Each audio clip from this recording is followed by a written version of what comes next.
കണക്ക് ഒരുവിധം കുട്ടികളും ഒരു പേടി സ്വപ്നമായിട്ട് പറയാറുണ്ട്. അപ്പം സാധാരണ നമ്മള് പഠിപ്പിച്ചിട്ടും അവർക്ക് തലയിൽ കയറുന്നില്ലെങ്കിൽ ഡിസ്കാൽക്കുലിയ പോലെയുള്ള എന്തെങ്കിലും അവസ്ഥകൾ ഉണ്ടോ എന്നുള്ളത് നമ്മൾ ശ്രദ്ധിക്കേണ്ടതായിട്ടുണ്ട്.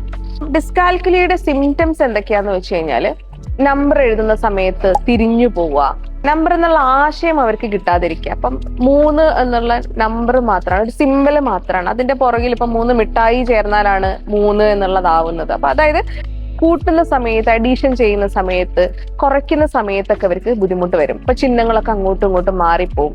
അപ്പം ആഡ് ചെയ്യുന്ന സമയത്ത്, കൂട്ടുന്ന സമയത്ത് വലതുവശത്ത് ചെയ്യുന്നതിന് പകരം ഇടതുവശത്ത് നിന്ന് കൂട്ടുക. അതേപോലെ തന്നെ ക്യാരി ഓവർ ഉണ്ടെങ്കിൽ, ശിഷ്ടം ഉണ്ടെങ്കിൽ ഇപ്പുറത്തേക്ക് എടുക്കാതിരിക്കുക. അതേപോലെ തന്നെ വലിയ ക്ലാസ് എത്തുമ്പം ഗുണനപ്പട്ടിയൊക്കെ ഓർത്തു വെക്കാൻ ഈ കുട്ടികളെ സംബന്ധിച്ചിടത്തോളം ആ കോൺസെപ്റ്റ് മനസ്സിലാവാത്തതുകൊണ്ട് തന്നെ ഈ ഗുണനപ്പട്ടിയൊക്കെ മെമ്മറൈസ് ചെയ്യുക എന്ന് പറയുന്നത് ഇങ്ങനെയുള്ള കുട്ടികളെ സംബന്ധിച്ചിടത്തോളം വലിയ ബുദ്ധിമുട്ട് നേരിടുന്ന ഒരു ഏരിയയാണ്. അപ്പൊ അതുകൊണ്ട് ബേസിക് കാൽക്കുലേഷനിൽ തന്നെ പ്രയാസം ഉണ്ടാവും ഈ ഒരു ഡിസ്കാൽക്കുലിയ ഉള്ള കുട്ടികൾക്ക്.